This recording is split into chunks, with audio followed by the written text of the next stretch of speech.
In the shadowed halls of Chipping Manor, a missing diary sparks suspicion and secrets among a fractured family.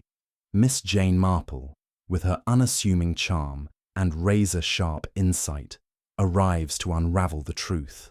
As footsteps echo at night and hidden motives surface, debts, broken promises, and dreams of fortune, she discovers that the diary's theft, orchestrated by a young maid under a novelist's sway, reveals not scandal, but the quiet hopes of a patriarch.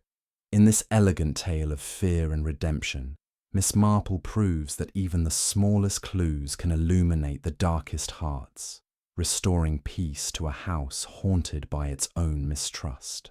Chapter 1. The Arrival at Chipping Manor. The train rattled to a halt at the small, ivy-draped station of Chipping Cleghorn, its platform dusted with the first leaves of autumn. Miss Jane Marple, clad in a neat tweed suit and clutching a modest carpet bag, stepped onto the platform with the careful grace of one accustomed to observing the world rather than commanding it. Her eyes, bright and bird-like, scanned the station, noting the faded timetable pinned to the notice board and the station master's brisk nod as he tipped his cap. She had been summoned here by a letter from Mrs. Eleanor Vance, an old school friend whose elegant handwriting had betrayed a tremor of unease. The invitation to spend a fortnight at Chipping Manor was less a holiday, Miss Marple suspected, than a plea for her particular gift, an unerring ability to unravel the tangles of human nature. A car, polished but aging, awaited her, driven by a taciturn man in a worn chauffeur's cap. The drive to Chipping Manor wound through lanes hedged with blackberry brambles, the countryside unfolding in a patchwork of fields and copses under a sky heavy with the promise of rain. The manor itself loomed at the end of a gravel drive, its Georgian facade imposing yet weathered, with ivy creeping like veins across its stonework. The windows gleamed dully, as if guarding secrets, and Miss Marple's lips twitched in a faint smile. She had seen such houses before, grand, proud, and often burdened with the weight of their occupants' troubles. Mrs. Eleanor Vance greeted her at the door, her delicate features drawn despite the warmth of her embrace. "Jane, how good of you to come," she said, her voice bright but strained, like a violin string stretched too taut. She led Miss Marple into a drawing room where a fire crackled, casting shadows across faded chintz curtains and a portrait of a stern-faced man in a powdered wig. Lord Reginald Vance, Eleanor's late father-in-law, Miss Marple presumed. Over tea, served in bone china cups by a nervous maid, Eleanor unburdened herself. "It's the diary, Jane," she said, her fingers twisting a lace handkerchief. "Father's diary. Lord Reginald's, I mean. It's gone missing from the library, and I'm certain it holds something dangerous. He was a private man, but he wrote everything in that diary. Family secrets, perhaps, or matters that could ruin us if they came to light." She lowered her voice. "It vanished a month ago, and since then things have been odd. Books misplaced, footsteps in the corridors at night, and a dreadful sense that someone is watching." Miss Marple sipped her tea, her knitting needles resting in her lap, their soft clicking a counterpoint to Eleanor's agitation. "Who else resides here?" she asked, her tone mild but her eyes sharp. Eleanor listed the household. Her husband, Arthur Vance, a solicitor of quiet demeanour and meticulous habits. Their son Henry, 25 and restless, with a charm that masked a certain aimlessness. Arthur's sister Clara, a spinster whose wit was as sharp as her tongue. And Margaret Lyle, a distant cousin who fancied herself a novelist and thrived on theatrics. There was also Mr. Percival Reed, a historian and family friend studying the Vance lineage, and the staff. Mrs. Gibbs, the housekeeper, whose loyalty spanned decades. Tom, the gardener, gruff but dependable, and Lucy, the young maid who had served the tea with trembling hands. "An interesting group," Miss Marple remarked, her voice as soft as the wool in her hands. A diary, you say, is a curious thing. It can hold truths no one wishes to speak aloud. I recall a case in St. Mary Mead, Mrs. Price's little book of accounts, which turned out to reveal far more than sums. Eleanor's eyes widened. You think someone took it deliberately? I think, Miss Marple said, folding her knitting, that secrets have a way of stirring unease, like ripples in a pond. Let us see what ripples we find here. That evening, at dinner, Miss Marple observed the household with the quiet attentiveness of one who sees more than she says. Arthur, seated at the head of the table, spoke little, his fork pausing as if his thoughts were elsewhere. Henry, opposite, flashed a disarming smile but avoided his mother's gaze, his fingers drumming on the tablecloth. Clara, her grey hair pinned severely, made cutting remarks about the state of modern literature, her eyes flicking to Margaret, who responded with a theatrical laugh and a monologue about her novel in progress. Mr. Reed, bespectacled and earnest, asked Miss Marple about village life with a curiosity that felt oddly probing. Lucy, serving the soup, nearly spilled it when Clara mentioned the diary in passing, her face flushing as she mumbled an apology.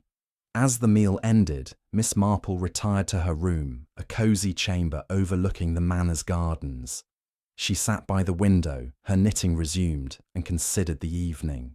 People are like my village neighbours, she mused. Mrs. Clement, so kind, yet hiding her worries about her son. Here too, there are masks. The diary's disappearance, she felt certain, was no mere theft, but a thread in a larger tapestry of fear and concealment. She resolved to begin her quiet inquiries in the morning, for, in Chipping Manor, as in St. Mary Mead, the truth lay not in grand gestures, but in the small, overlooked details. Chapter 2. The Library's Secrets. The morning after her arrival at Chipping Manor, Miss Jane Marple rose early, her habits as precise as the ticking of the grandfather clock in the hall. The air was crisp, with a hint of frost lingering on the window panes, and the manor seemed to stir reluctantly under the weight of its own silence. She dressed in her usual attire, a sensible tweed skirt, a lavender blouse and a cardigan that bore the faint scent of lavender sachets, and made her way downstairs, her steps light but deliberate. The library, where Lord Reginald Vance's diary had last been seen, was her first destination, for Miss Marple knew that the scene of a mystery often held its own quiet confessions. The library was a grand, shadowed room, its high ceilings coffered with dark oak and its walls lined with shelves that sagged under the weight of centuries-old books. The air smelled of leather, dust, and the faint tang of old ink, a scent that reminded Miss Marple of the vicarage library in St. Mary Mead, where she had once uncovered a scandal hidden in a parish register. Tall windows admitted slants of pale morning light, illuminating motes that danced like secrets in the air. At the room's centre stood Lord Reginald's desk, a massive mahogany affair carved with acanthus leaves, its surface polished to a mirror-like sheen, but marred by a single, telling scratch on the drawer's lock. Miss Marple, with Eleanor's permission, approached the desk, her eyes narrowing as she examined the drawer. It had been forced open, Eleanor had said, a month ago when the diary vanished. The lock bore a jagged scratch, not deep but precise, as if made by a tool wielded with haste rather than skill. She ran a finger along the mark, noting its irregularity. "Not a professional's work," she murmured, her voice barely disturbing the silence. More like poor Mrs. Finch's attempt to open her jam cupboard with a hairpin. She opened the drawer, finding it empty, save for a few yellowed letters and a tarnished ink blotter. No fingerprints were visible, but then she hadn't expected any. A month was long enough for care to be taken. Eleanor joined her, her face pale against the dark velvet of her morning dress. "It was locked, Jane," she said, her voice low. "Father always kept it so. Only Arthur and I had keys, and mine is still in my jewellery box. Arthur swears his is in his study." Miss Marple nodded, her expression serene but her mind alert. "And no one else had access? Not even the staff? Mrs. Gibbs has a master key for the house, but she's been with us for 30 years. I can't imagine her meddling. Lucy, the maid, is new, but she's timid as a mouse. And Tom, the gardener, rarely comes indoors." "Yet someone entered," Miss Marple said, her tone mild. "Locks, like promises, are only as strong as those who keep them." She turned her attention to the shelves, running her eyes over the spines. Histories, philosophies and novels, their titles embossed in gold, but faded with time. A few books were askew, as if recently disturbed, and she noted their titles. A treatise on land law, a biography of a Regency financier, and a slim volume of poetry. "Has anyone been in here often since the diary went missing?" she asked. Eleanor hesitated. "Mr. Reed, perhaps. He's been researching the Vance family for his book. He spends hours here poring over papers. And Margaret, of course. She says the library inspires her writing. Clara comes in occasionally, though she claims to despise reading. Henry avoids books, but I've seen him here once or twice, looking restless." Miss Marple's lips twitched in a faint smile. Restlessness is often a sign of something hidden, like young Tommy Pierce in St. Mary Mead, who couldn't sit still when he'd broken a window and feared discovery. She made a mental note to observe Henry closely, his charm notwithstanding. The morning passed quietly, with Miss Marple exploring the library's nooks, her fingers brushing the shelves as if they might whisper their secrets. She found a small alcove behind a curtain, its shelves holding ledgers from the estate's past, accounts of crops, tenants and debts. One ledger, dated 1895, was slightly out of place, its corner protruding as if hastily returned. She opened it, finding nothing but numbers, yet the misalignment struck her as deliberate, like a breadcrumb left for the curious. At luncheon, served in the dining room with its heavy damask curtains and a chandelier that tinkled faintly in the draught, Miss Marple observed the household with her usual unobtrusive scrutiny. Arthur Vance presided over the table with a distracted air, his spectacles slipping down his nose as he read a letter before tucking it away. Clara, seated opposite, cut her roast with surgical precision, her comments sharp as her knife. "Really, Eleanor, must we have mutton again? One would think the manor's funds are as depleted as its larder." Eleanor flushed but said nothing, while Henry, lounging in his chair, grinned and changed the subject to a horse race he'd attended in London. Margaret Lisle, her auburn hair pinned in an elaborate chignon, spoke at length about her novel, a tale of passion and betrayal, set in a manner not unlike Chipping. Her enthusiasm was theatrical, her gestures sweeping, and Miss Marple noted the way her eyes darted to Arthur when she mentioned secrets hidden in old houses. Mr. Percival Reed, his scholarly demeanour softened by a tweed jacket, asked Miss Marple about village archives, his questions oddly specific. Had she ever found hidden documents in St. Mary Mead? She answered vaguely, her mind on the faint tremor in his voice.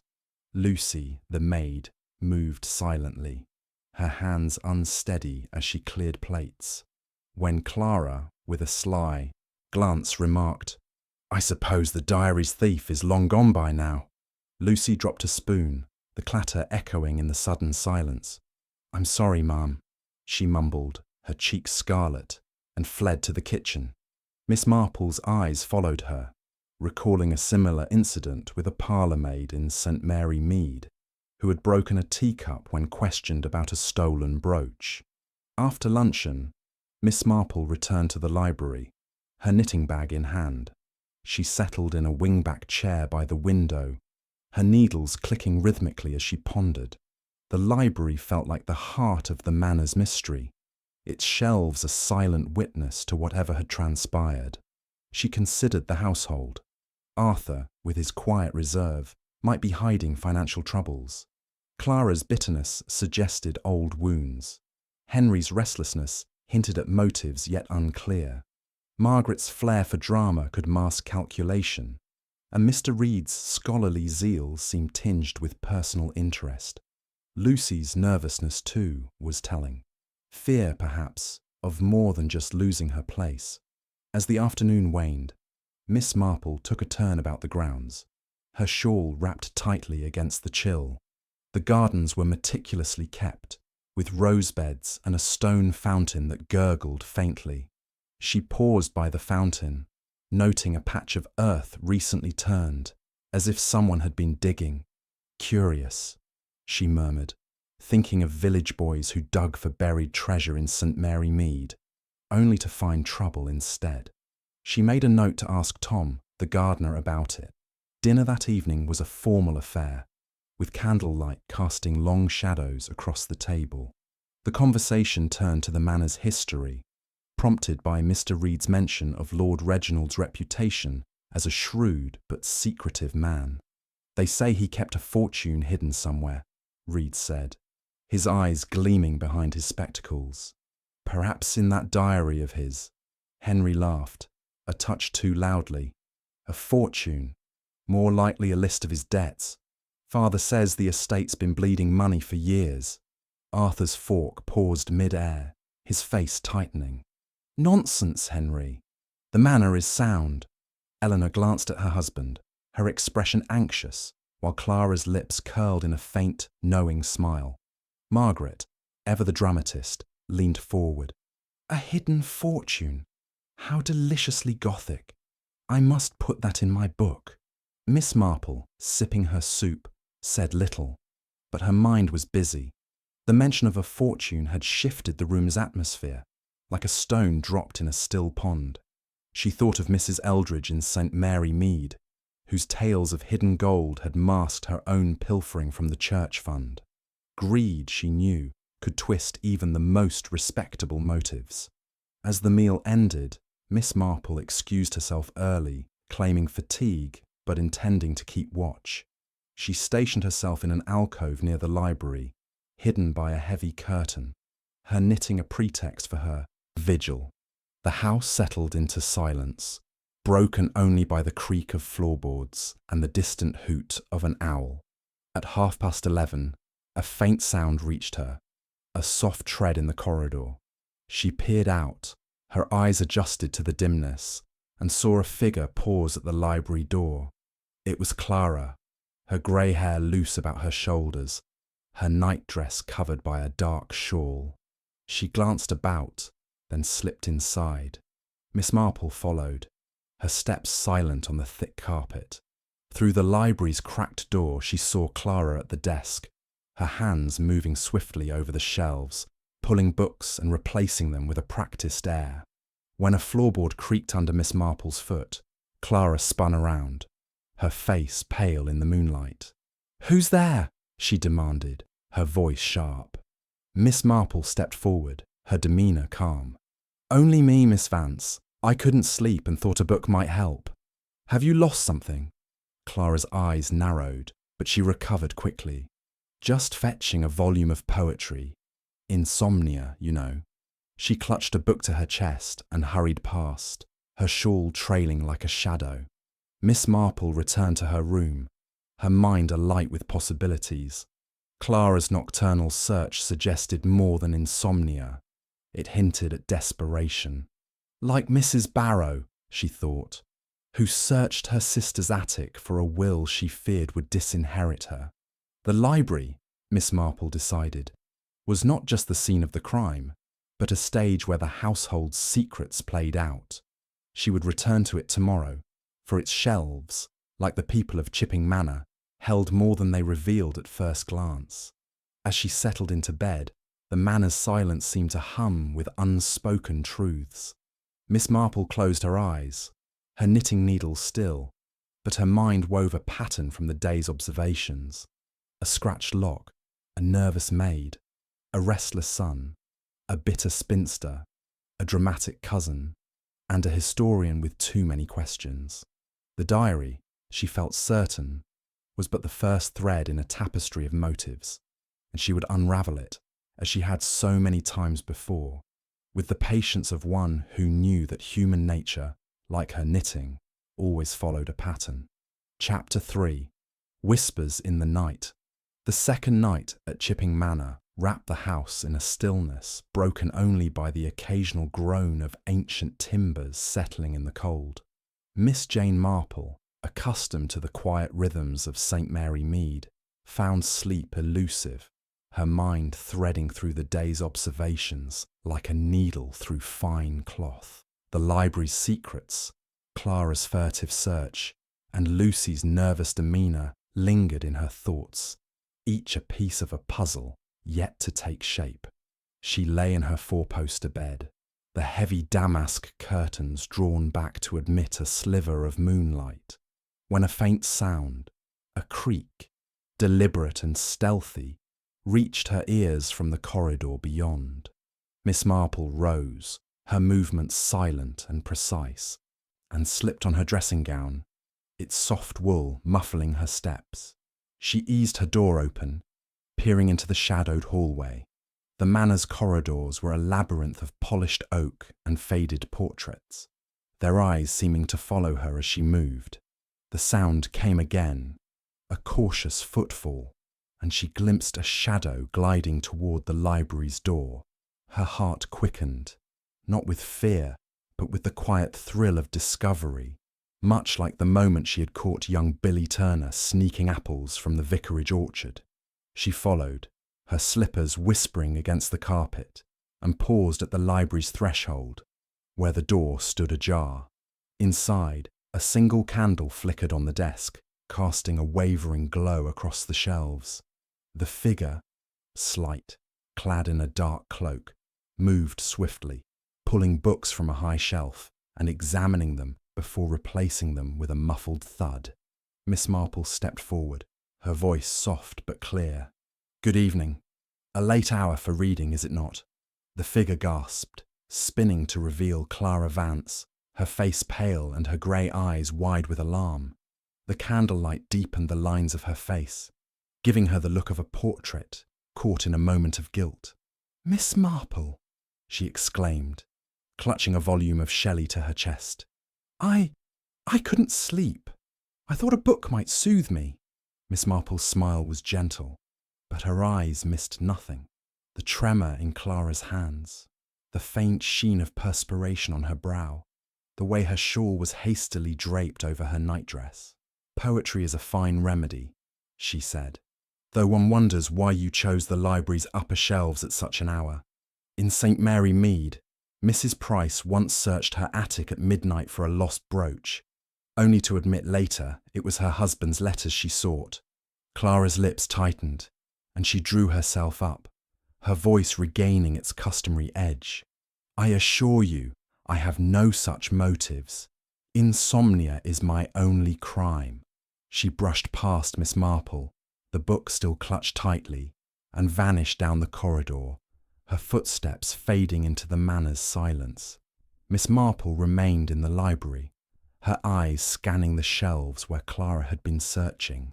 The books, histories of the county, a few novels, and a treatise on heraldry, were neatly aligned, but one, a volume on estate management, was slightly askew, its spine protruding as if hastily returned. She pulled it out, finding nothing within but a faint pencil mark on the flyleaf, a series of numbers. 12, 47 to 3. "Curious," she murmured, committing them to memory. She replaced the book and extinguished the candle, her mind alight with possibilities. Clara's nocturnal wanderings suggested more than sleeplessness. They hinted at a purpose she was loath to admit.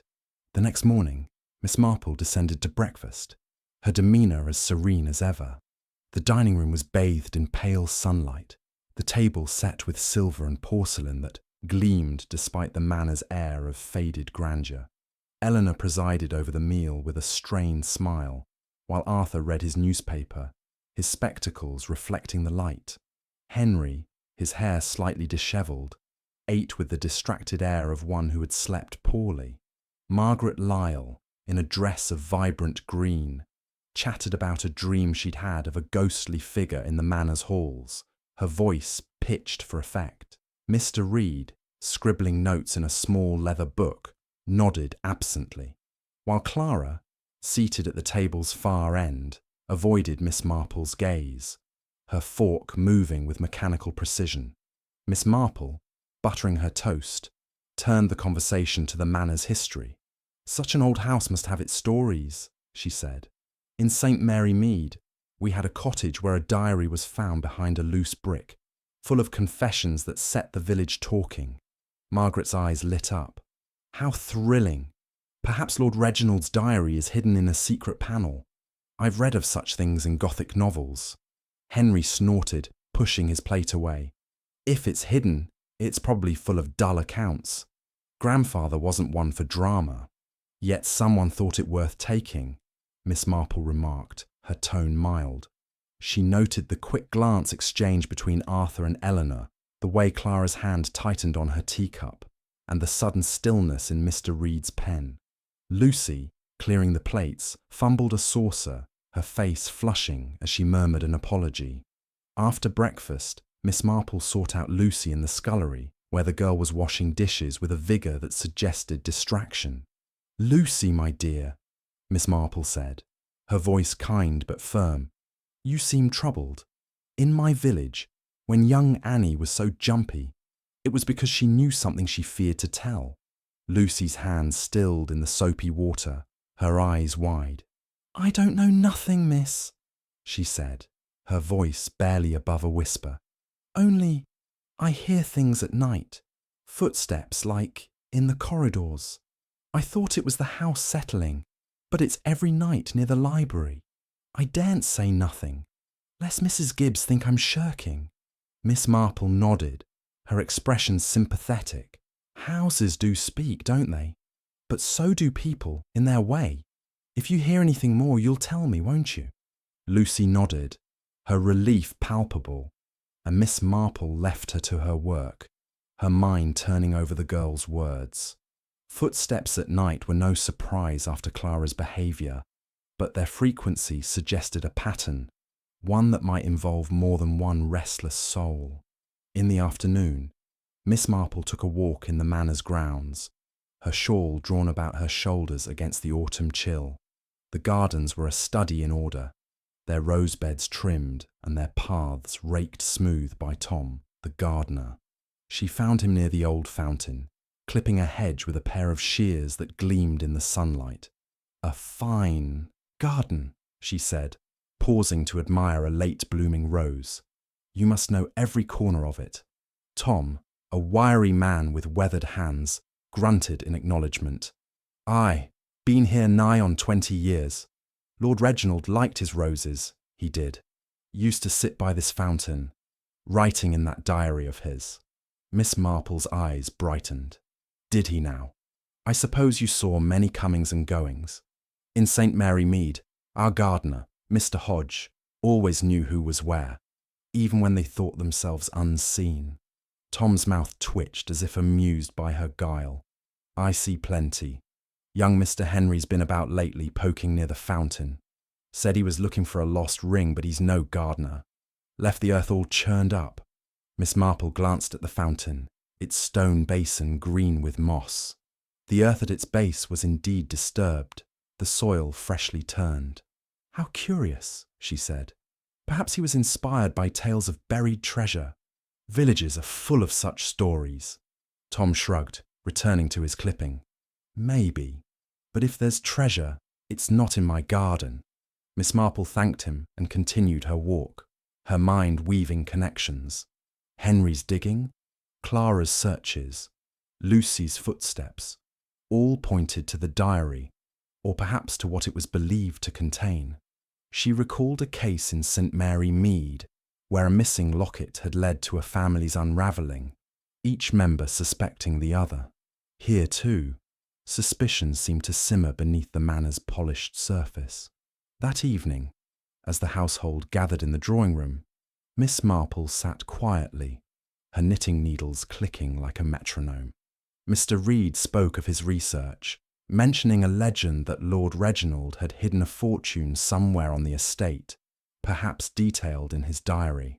"It's the sort of thing historians dream of," he said, his voice eager. "A primary source that unlocks a family's past." Eleanor paled, her teacup rattling in its saucer. "Surely it's just a story," she said. "Father was practical, not fanciful." "Practical men have secrets too," Clara remarked, her tone acid. "Perhaps he hid more than money." Miss Marple's needles paused. "Secrets," she said, "are like weeds in a garden. They grow where least expected. In my village, a man hid his debts in a ledger, thinking no one would look. But someone always does." The room fell silent, the fire's crackle the only sound. Miss Marple resumed her knitting, her eyes moving from face to face. Eleanor's anxiety, Arthur's distraction, Henry's unease, Clara's defiance, Margaret's theatrical curiosity, and Mr. Reed's sudden stillness. The diary, she thought, was more than a book. It was a mirror reflecting the fears and desires of those who sought it. And tonight, she resolved, she would listen for those whispers in the night, for they might lead her to the truth. Chapter 4. The Gardener's Tale. The morning sun cast a gentle glow over Chipping Manor's gardens, softening the edges of the frost-tipped lawns and lending a fleeting warmth to the autumn air. Miss Jane Marple, fortified by a breakfast of tea and toast, ventured into the grounds, her sensible shoes crunching on the gravel path. Her shawl, a soft grey knit that matched her quiet demeanour, was draped about her shoulders, and her eyes, sharp as ever, took in the manicured rose beds and the stone fountain that stood like a sentinel at the garden's heart. The disturbed earth Tom had mentioned piqued her curiosity, for in her experience, small details, like the mislaid knitting needle that had once betrayed a thief in St. Mary Mead, often unravelled larger mysteries. She found Tom near the orchard, pruning an apple tree with the steady rhythm of a man who knew his craft. His weathered face, creased like old leather, broke into a nod as she approached. "Mornin', miss," he said, setting his shears aside. "Out for a stroll, are you?" "Indeed," Miss Marple replied, her voice as mild as the breeze. "Your gardens are a credit to you, Tom. They remind me of Mr. Hodges' work in St. Mary Mead, though he was forever complaining about boys digging up his flower beds. You mentioned young Mr. Henry was digging near the fountain. Was that a common habit of his?" Tom's eyes narrowed, a glint of amusement in them. "Not common, no. He's not one for dirt under his nails, that lad. But a week or two back, I caught him at it, near the fountain's base. Said he'd lost a cufflink, but he was turning the soil like he expected gold. Left a right mess, too." Miss Marple's lips twitched in a faint smile. "How curious. In my village, young Tommy Pierce once dug up a vicarage garden, claiming he was after pirate treasure. It was his mother's stolen brooch he found, though, and a good deal of trouble with it." She paused, her eyes drifting to the fountain. "Did Lord Reginald ever mention anything about the fountain? You said he wrote in his diary there." Tom rubbed his chin, his gaze distant. "Aye, he'd sit on that bench yonder, scribbling away. Private he was, but he'd talk sometimes. About the roses, mostly, or the estate.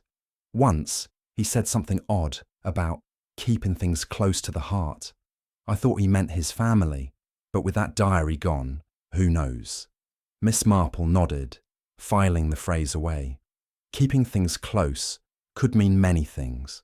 Love, secrets, or something buried. She thanked Tom and made her way to the fountain, its stone basin etched with lichen and time.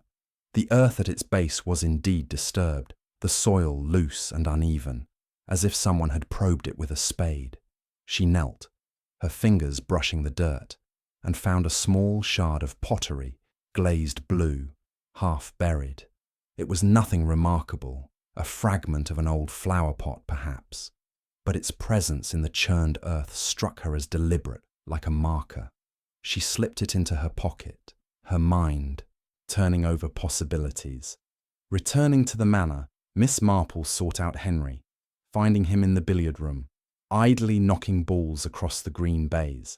His charm was evident in his easy smile, but his eyes held a restlessness that reminded her of young Raymond West, her nephew, when he was scheming some impractical venture. "Good morning, Henry," she said, settling into a chair with her knitting. "I hear you've been exploring the gardens. The fountain is a fine spot, isn't it?" Henry's cue paused mid-stroke, his smile faltering. "The fountain? Oh, just poking about. Lost a cufflink, you know. Clumsy of me." "Indeed," Miss Marple said, her needles clicking softly. "Though digging seems an effort for a cufflink. In St. Mary Mead, a boy once dug up a garden for a lost trinket, only to find he was hiding his own mischief. Gardens do keep secrets, don't they?" Henry laughed, but it was a strained sound. "No secrets here, Miss Marple. Just a bit of bad luck." He turned back to the table, his shots more forceful, and Miss Marple noted the tension in his shoulders. She excused herself. Her suspicions deepened. Henry's digging was no idle whim. It suggested a purpose, perhaps tied to the diary or the rumoured fortune. At luncheon, the household gathered in the dining room, the air heavy with the scent of roasted pheasant and the undercurrent of unspoken tensions. Eleanor, presiding with a fragile grace, seemed distracted, her eyes flickering to Arthur, who ate in silence, his newspaper folded beside his plate. Clara, her grey hair pinned tightly, made a pointed remark about the cost of maintaining the manor, her gaze lingering on Henry. Margaret, in a dress of vivid scarlet, spun a tale of a novel she'd read, full of hidden treasures and family curses, her laughter a touch too bright. Mr. Reed, his scholarly air tempered by a nervous tick in his jaw, asked Miss Marple about village folklore, his questions circling back to hidden documents with a persistence she found telling. As the meal ended, Miss Marple lingered, her ears catching a heated exchange in the corridor. Arthur's voice, low and strained, reached her. "We can't sell Eleanor. Not yet. Henry would never forgive us." Eleanor's reply was softer, tinged with worry. "But the debts, Arthur. If the diary surfaces, it could ruin everything." Miss Marple's needles paused, her mind weaving their words into the pattern. Debts, a potential sale, and the diary's shadow. Each was a thread, and she suspected they were tightly knotted. She slipped into the corridor, her steps silent, and glimpsed Clara standing near a tapestry, her posture rigid as if she'd been listening too. Clara's eyes met hers, and for a moment, a flash of defiance crossed her face before she turned away, her skirts rustling. Miss Marple made a mental note. Clara's eavesdropping was no accident, just as her midnight library search was no mere quest for poetry. That afternoon, Miss Marple returned to the library, her knitting bag a constant companion. She examined the shelves again, focusing on the section Clara had searched. The books were orderly, but a thin layer of dust was disturbed on a few spines, suggesting recent handling. She pulled out the treatise on estate management, rechecking the penciled numbers. 12, 47, 3. They could be a code, a reference, or simply a catalogue mark, but their presence in a book Clara had touched intrigued her. She replaced it and moved to the alcove where the estate ledgers were kept. One, dated 1897, was slightly misaligned, its pages crinkled as if opened frequently. She leafed through it, finding entries for tenant rents and crop yields, but nothing to explain the diary's theft. Yet the ledger's placement, like the pottery shard, felt deliberate, a clue left for someone to find or to hide. As evening approached, Miss Marple joined the household in the drawing room, where a fire roared against the growing chill. Margaret was reading aloud from a draft of her novel, her voice dramatic as she described a heroine uncovering a secret letter. Eleanor listened politely, while Arthur stared into the flames, his thoughts elsewhere. Henry, sprawled in an armchair, interrupted with a jest, but his eyes darted to the door when a floorboard creaked. Clara, knitting her own shawl with less finesse than Miss Marple, made a sharp comment about Margaret's melodramatic nonsense, prompting a laugh from Mr. Reed, who was sketching a family tree on a notepad. Miss Marple, her needles clicking rhythmically, steered the conversation to the manor's past. "Old houses have such stories," she said. "In St. Mary Mead, a widow found her husband's will hidden in a clock, revealing a debt that changed everything. I wonder if Lord Reginald's diary holds such surprises." Eleanor's teacup rattled, and Arthur's head snapped up. "It's just a diary," he said, his voice clipped. "Probably full of dull notes." "Yet someone wanted it," Miss Marple said, her tone gentle. "Things are taken for a reason, like Mrs. Eldridge's locket, which hid her son's gambling debts." She watched their faces.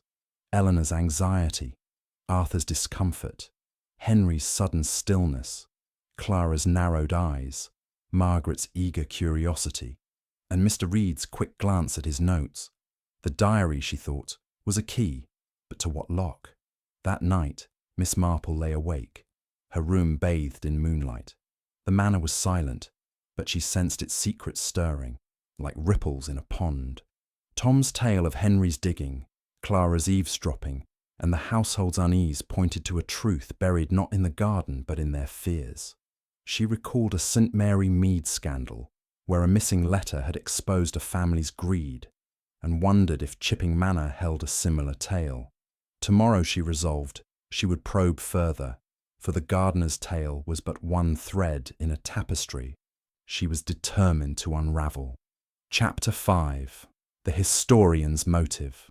The fifth morning at Chipping Manor dawned with a mist that clung to the grounds like a shroud, softening the outlines of the rose beds and muffling the distant call of a rook.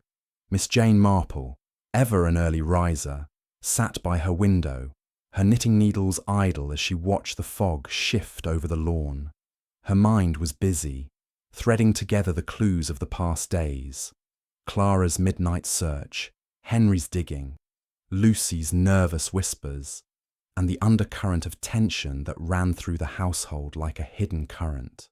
The diary's absence, she felt certain, was no mere theft, but a spark that had ignited long smouldering fears. Today, she resolved to turn her attention to Mr. Percival Reed, the historian whose scholarly zeal seemed tinged with a personal edge.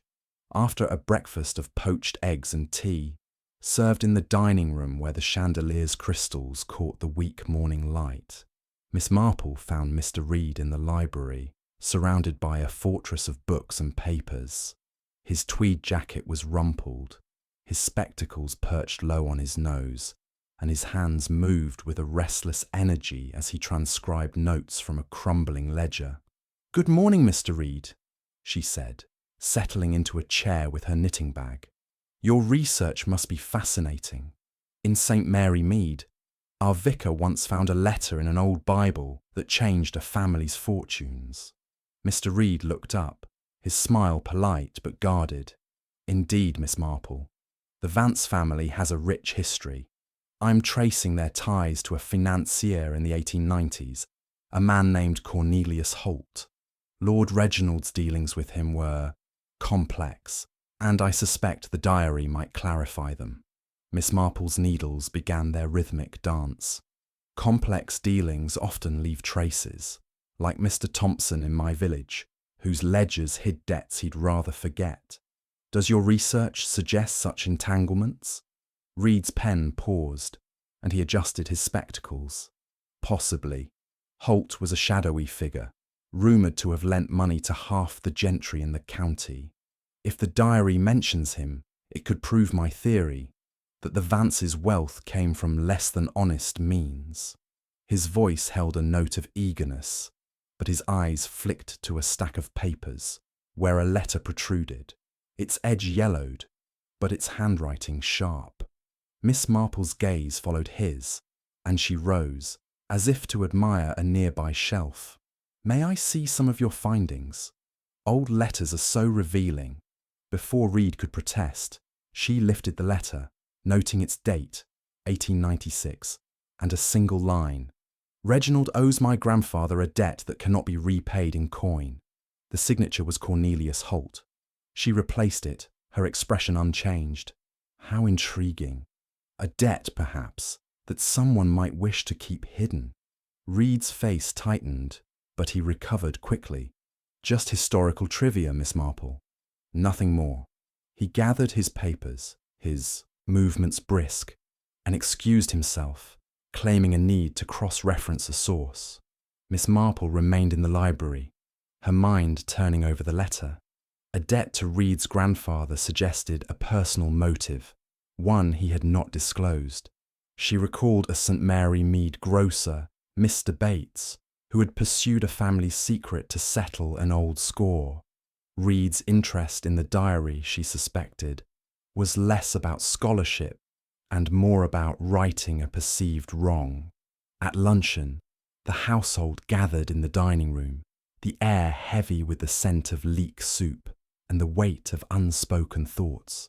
Eleanor, her hands twisting a napkin, spoke little, while Arthur read a legal document, his brow furrowed. Henry, his charm subdued, pushed his food about his plate, and Clara's sharp gaze darted from face to face. Margaret, in a dress of peacock blue, launched into a tale of a novel she'd read, where a hidden letter exposed a family's disgrace. "It's just like this house," she said, her eyes gleaming, full of secrets waiting to be uncovered. Miss Marple, sipping her tea, remarked, "Secrets do have a way of surfacing. In St. Mary Mead, a missing letter once revealed a man's past, much to his family's dismay. I wonder what Lord Reginald's diary might reveal." Clara's spoon clattered against her bowl, and she shot Margaret a look. "Must we dwell on that tiresome diary? It's probably full of gardening notes." Her tone was acid, but her fingers trembled, and Miss Marple noted the flicker of unease in her eyes. That afternoon, Miss Marple sought out Margaret in the conservatory, where she was scribbling in a notebook, surrounded by potted ferns. "Miss Lyle," Miss Marple began, her voice gentle, "your stories are so vivid. Have you ever come across anything in the library that inspired you? Perhaps about Lord Reginald's past?" Margaret's pen paused, and she leaned forward, her voice low. "I shouldn't say, but Clara was once in love with him, you know, before he married Eleanor's mother-in-law. She was devastated, or so Mrs. Gibbs says. If the diary mentions her, Clara would hate for it to come out. She's so proud." Miss Marple nodded, her expression sympathetic. "Pride can be a heavy burden, like Mrs. Carter in my village, who hid her heartbreak behind a sharp tongue." "Thank you, Margaret." She left the conservatory, her mind weaving Margaret's words into the pattern. Clara's past with Lord Reginald added a new thread, one of wounded pride, or perhaps revenge. That evening, as the household retired to the drawing room, a sudden scream shattered the quiet. Lucy burst in, her face ashen, her apron twisted in her hands. "There's someone in the library," she gasped. "I saw a shadow moving by the desk." The household rushed to the library, Miss Marple trailing behind, her steps measured, but her eyes alert. The room was empty, the candle-lit shadows still, but the desk bore a fresh scratch, nearly identical to the one on the drawer. Arthur examined it, his face grim. "Another attempt to break in," he muttered. "This is getting out of hand." Miss Marple knelt by the desk, her fingers tracing the new mark. "The same tool, I think," she said. "Not very skilled, but persistent. In St. Mary Mead, a similar scratch on a vicarage lock led to a boy who thought he could hide his theft." She glanced at Lucy, who stood trembling in the doorway, and noted the girl's wide eyes and the way her hands clutched her apron. Eleanor, her voice shaking, said, "We must call the police, Arthur. This is too much." "Not yet," Arthur replied, his tone firm. "It's a family matter. We'll handle it." Miss Marple said nothing. But her mind was busy. The scratch, the shadow, Lucy's fear, all pointed to someone within the manor, someone desperate to find or hide the diary. She recalled Reed's letter, Margaret's gossip, and Clara's midnight search, each a piece of the puzzle. People, she thought, are like my village neighbours, hiding their fears behind masks. But masks slip, given time. As the household dispersed, Miss Marple lingered in the library, her knitting bag at her side. She examined the shelves again, her fingers brushing the books Reed had been studying. A volume on 19th century finance was slightly askew, and she opened it, finding a folded paper tucked inside. A receipt, dated 1896, for a loan from Cornelius Holt to Lord Reginald. It was a small thing, but it confirmed Reed's interest was personal. She replaced it, her resolve strengthened. Tomorrow she would probe deeper for the historian's motive, like the diary itself, was hidden in plain sight, waiting for her patient hand to uncover it. Chapter 6.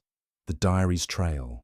The sixth day at Chipping Manor broke with a sky heavy with clouds, casting a sombre light over the estate's weathered stone and tangled ivy. Miss Jane Marple, seated at her window with a cup of tea, watched the mist curl around the garden's fountain, her thoughts as intricate as the patterns in her knitting. The fresh scratch on the library desk, Mr. Reed's hidden letter, Margaret's gossip about Clara's past, and the household's mounting unease formed a tapestry of motives, each thread leading her closer to the missing diary. Today, she resolved to follow the trail more closely, for she sensed the truth was near, like a shadow just beyond the light. After breakfast, where the conversation was stilted and Arthur's distraction more pronounced, Miss Marple sought Eleanor's permission to examine Clara's room. "It's a delicate matter," she said, her voice gentle but firm. "In St. Mary Mead, a search of Mrs. Price's attic once revealed a letter that solved a theft. I believe Clara may hold a clue, even unwittingly." Eleanor, her face pale, hesitated but nodded. "If it will help, Jane. But please be discreet. Clara is sensitive."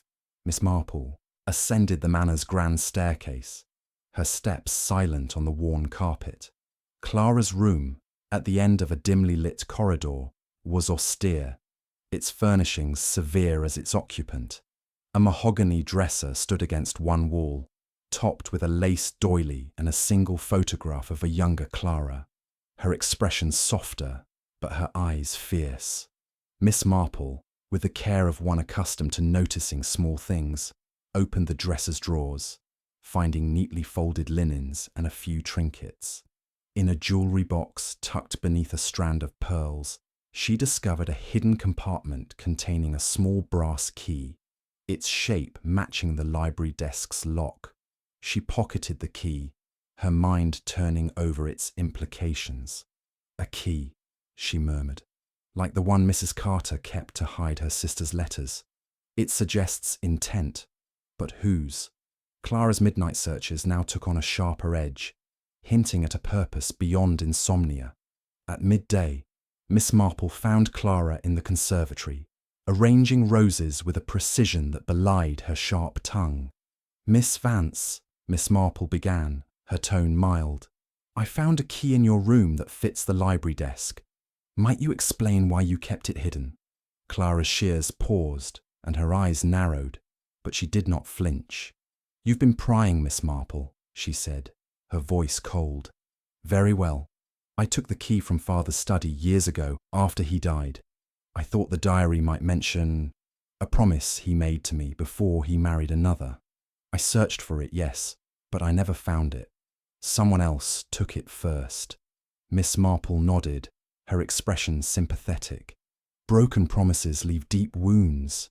In my village, a woman searched her brother's papers for a will that never existed. Did you search often?" Clara's lips tightened. "Every night since it vanished. I couldn't bear the thought of my humiliation being read by others. But I swear I didn't take it." Her voice cracked, and for a moment her severity softened. revealing a flicker of vulnerability. Miss Marple thanked her and withdrew, her mind weaving Clara's confession into the pattern. Clara's motive was clear: pride, tinged with old heartbreak, but her denial rang true. Someone else had the diary, and Miss Marple suspected they were within the manor's walls. Her next stop was Henry, whom she found in the stables, brushing down a chestnut mare with a restless energy. "Good afternoon, Henry," she said, settling on a bench with her knitting. "I hear you've been digging in the garden. In St. Mary Mead, a boy once dug up a lawn, hoping for treasure, but found only his own guilt. What were you seeking by the fountain?" Henry's brush paused, and he flashed a grin, but his eyes were wary. "Just a lark, Miss Marple. Heard that old tale about grandfather's fortune, and thought I'd try my luck.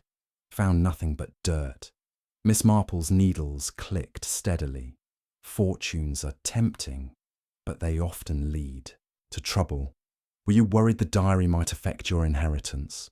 Henry's grin faded, and he leaned against the mare, his voice low. "Father's been talking about selling the manor. If that diary proves we're broke, I'm done for. I dug, yes, hoping it was buried, but it wasn't there." He met her gaze, his charm giving way to a flicker of fear. Miss Marple nodded, her suspicions confirmed.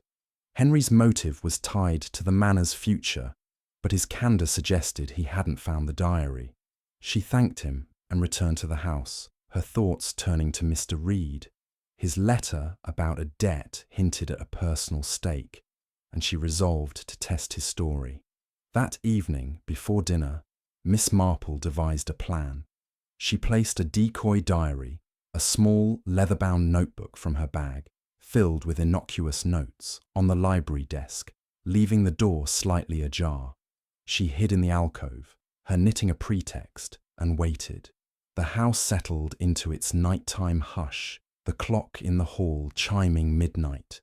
At 1 o'clock, soft footsteps approached, and a figure slipped into the library.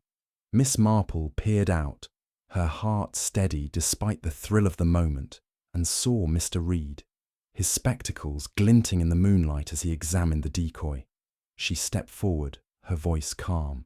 "Mr. Reed, a late hour for research, is it not?" Reed started, the notebook slipping from his hands.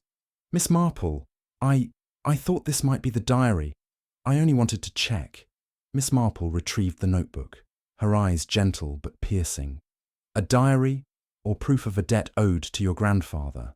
In St. Mary Mead, a man once searched a vicarage for a letter to clear his father's name. But truth requires honesty, Mr. Reed. Why do you seek it?"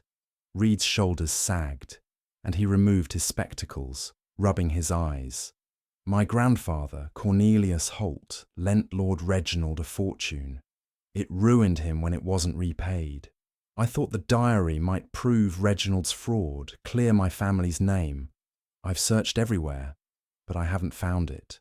Miss Marple studied him, noting the weariness in his voice. His story held a ring of truth, but his eagerness to seize the decoy suggested desperation.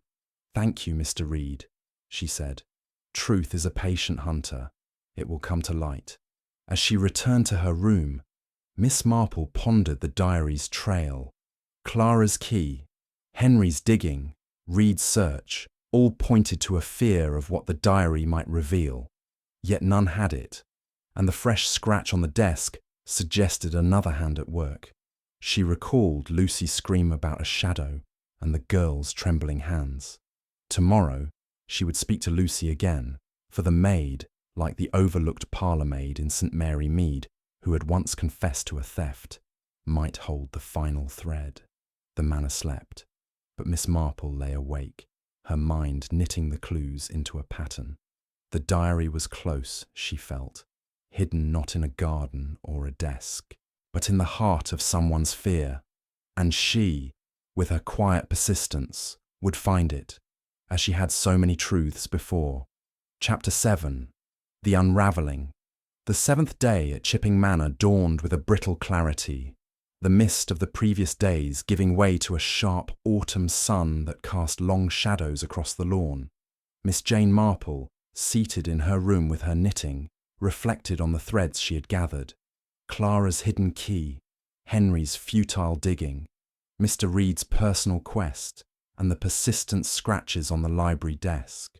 Each clue pointed to a household bound by fear and suspicion, orbiting the missing diary of Lord Reginald Vance.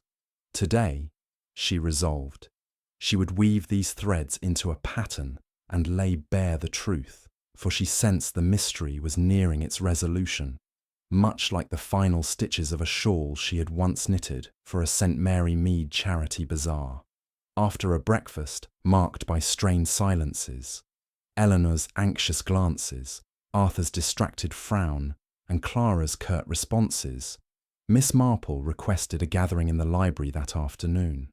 "A small matter to discuss," she said, her voice mild, but carrying the quiet authority of one who knew more than she revealed. Eleanor agreed, her hands twisting a handkerchief, and the household was summoned for 3 o'clock. Miss Marple spent the morning revisiting the library, her eyes tracing the familiar shelves and the desk with its telltale scratches. She recalled Lucy's scream about a shadow and the girl's trembling hands, which had struck her as more than mere fright.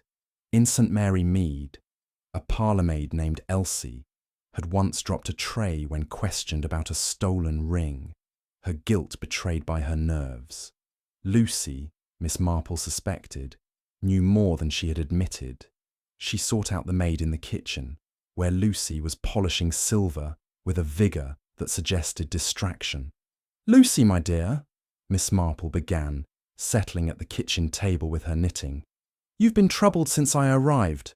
Those footsteps you heard, the shadow in the library, might you know more than you've said? In my village, a girl once kept silent about a theft, fearing for her place, but truth brought her peace." Lucy's cloth paused, and her eyes filled with tears. "I didn't mean no harm, miss," she whispered. "It was Miss Lyle, Margaret. She told me to take the diary, said it'd help her book. I used a hairpin to open the desk like she showed me. But when I gave it to her, she said it was dull, just old man's ramblings. She hid it in the attic, in a trunk under some linens." Miss Marple's needles clicked softly, her expression kind but unwavering. "And the shadow you saw, was that Margaret too?" Lucy shook her head. "I don't know, miss. I saw someone last night, but it was dark. I was scared to say anything, lest Mrs. Gibbs sack me." Miss Marple patted her hand. "You've done right to tell me, Lucy. Fetch Mrs. Vance, and we'll sort this out together." Lucy nodded, her relief palpable, and scurried off to find Eleanor. With Eleanor's permission, Miss Marple ascended to the attic, a dusty warren of cobwebs and forgotten relics. Among trunks and broken furniture, she found one locked with a simple latch. Inside, beneath a pile of moth-eaten linens, lay a small leather-bound diary, its pages yellowed but intact. She opened it, skimming entries of Lord Reginald's thoughts, notes on the estate, his hopes for his children, and musings on life's fleeting joys. There were no fortunes, no scandals, only the quiet reflections of a man who loved his family. Miss Marple closed it, her lips curving in a faint smile. Like Mr. Harris's journal in St. Mary Mead, she thought, full of heart, but no secrets to ruin anyone. At 3 o'clock, the household assembled in the library, their faces a mix of curiosity and unease. Arthur stood by the desk, his arms crossed. Eleanor sat pale and tense. Henry lounged against a shelf, his charm muted. Clara's eyes were sharp with suspicion. Margaret's smile was forced. Mr. Reed clutched his notebook, and Lucy hovered by the door, her apron twisted in her hands. Miss Marple, holding the diary, stood before them, her demeanour as serene as a village spinster discussing parish news. "Ladies and gentlemen," she began, her voice clear, "the disappearance of Lord Reginald's diary has caused much distress, but it is found, and with it, the truth. In my village, secrets are like weeds. They grow in the shadows, but wilt in the light. Let us shed light now. She held up the diary. This was taken not for its contents, but for what it was feared to contain. Each of you had reasons to seek it. Mr. Vance, you worried it might reveal debts that would force the manor's sale. Arthur's jaw tightened, but he said nothing. Henry, you dug in the garden, fearing it would jeopardize your inheritance. Henry flushed, looking away. Miss Vance, you sought a promise from Lord Reginald, one that might have exposed your heart. Clara's lips parted, but she remained silent. Mr. Reed, you hoped to clear your grandfather's name, believing the diary held proof of a fraud. Reed's spectacles slipped, his face pale. And Miss Lyle, your love of drama led you to orchestrate its theft, hoping for scandal to fuel your novel. Margaret gasped, her hand flying to her chest. How dare you? I only… Miss Marple raised a hand, her gaze steady. Lucy, under your instruction, took the diary with a hairpin, leaving those scratches on the desk. You found it dull and hid it in the attic, but your actions stirred fear in this house. Like Mrs. Eldridge in St. Mary Mead, who stole a locket for its supposed value, you misjudged its worth. Lucy, tears streaming, nodded. I'm sorry, ma'am, she said to Eleanor. I didn't mean to cause trouble. Eleanor's eyes softened. Oh, Lucy, why didn't you tell me? Miss Marple continued. The diary holds no scandals, no fortunes, only a father's thoughts. Its theft was a spark, igniting fears that were already here. Secrets, like village gossip, grow larger in the telling, but the truth is often simpler. She handed the diary to Eleanor, who clutched it, her eyes brimming. Thank you, Jane, she whispered. Arthur stepped forward, his voice gruff. We've been fools, letting fear rule us. No more. Clara's shoulders sagged, her pride yielding to relief. Henry muttered an apology, his restlessness subdued. Mr. Reed closed his notebook, his quest for vindication abandoned. Margaret, chastened, said nothing, her flair for drama dimmed. Miss Marple, her knitting bag at her side, smiled faintly. In St. Mary Mead, we learned that truth heals more than it harms. Let this be a lesson. As the household dispersed, the library seemed lighter, its shadows less oppressive. Miss Marple remained, her eyes on the desk scratches, a reminder of how fear could scar even the strongest bonds. The diary's trail had led her to the truth, as she had known it would. For human nature, in Chipping Manor or St. Mary Mead, always followed a pattern she could unravel. Chapter 8. Departure. The final morning at Chipping Manor broke with a crisp clarity, the autumn sun gilding the estate's ivy-clad walls and casting long, delicate shadows across the dew-kissed lawns. Miss Jane Marple, her modest suitcase packed and her knitting bag tucked under her arm, stood at her bedroom window, gazing at the gardens where the fountain gleamed in the light. The resolution of the diary's mystery had lifted a weight from the household, yet she knew, as she had in countless St. Mary Mead dramas, that truths uncovered often left ripples of change in their wake. Her time here was done, but the manor's story, like the lives of its inhabitants, would continue to unfold. At breakfast, the dining room was quieter than it had been, but the air was less strained, as if the manor itself exhaled in relief. Eleanor, her face softened by gratitude, pressed Miss Marple's hand as she served tea. Jane, I cannot thank you enough, she said, her voice steady for the first time in days. You've brought us peace, and perhaps a chance to mend what's been broken. Arthur, his newspaper set aside, nodded gravely. We've been blind to our own fears, he said. The diary was a shadow, but you've shown us it held nothing to dread. We'll keep the manor, Henry included. He glanced at his son, who offered a tentative smile, his usual restlessness tempered by a newfound resolve. Henry, pushing back his chair, spoke up. I've been a fool, Miss Marple, digging for treasures that weren't there. I'll work with father to secure the estate. No more chasing rumours. His tone was earnest, and Miss Marple noted the sincerity in his eyes.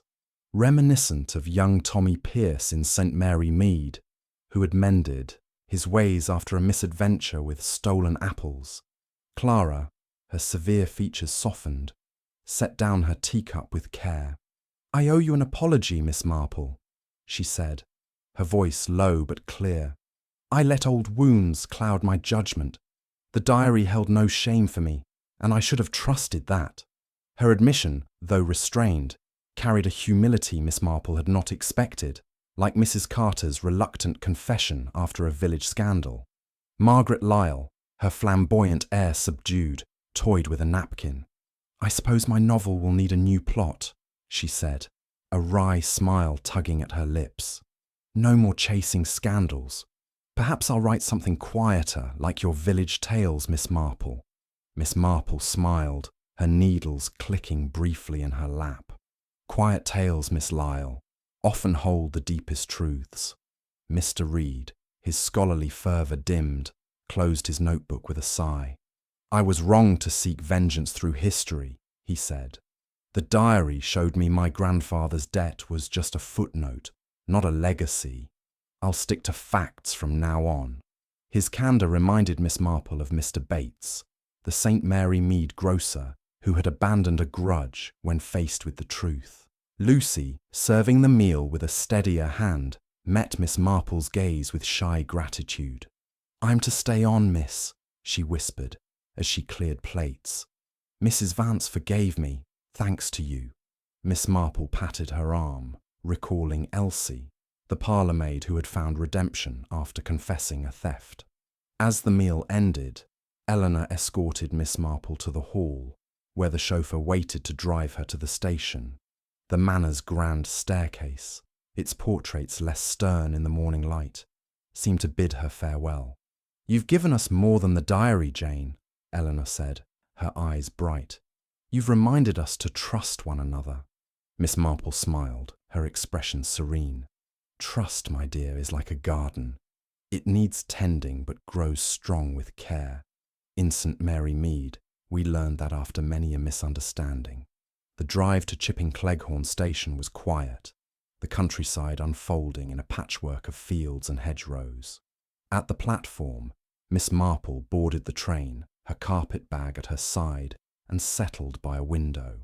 As the manor receded into the distance, she opened her knitting bag, her needles resuming their familiar rhythm. Her thoughts drifted to the household she had left behind, Eleanor and Arthur rebuilding their unity, Henry finding purpose, Clara softening her pride, Margaret seeking a truer story, Mr. Reed content with facts, and Lucy freed from fear. "People," she mused, her eyes on the passing fields, "are much the same, whether in a manor or a cottage. Like my neighbours in St. Mary Mead, they hide their fears. But truth has a way of setting them free." The diary, a simple book of musings, had been a mirror reflecting their doubts, and she had merely held it up to the light. As the train rattled towards St. Mary Mead, Miss Marple's needles clicked, weaving a new pattern. The mystery of Chipping Manor was solved, but life, she knew, would bring others, each with its own threads to unravel. And she, with her quiet observation and unerring insight, would be ready, as always, to find the truth in the smallest details.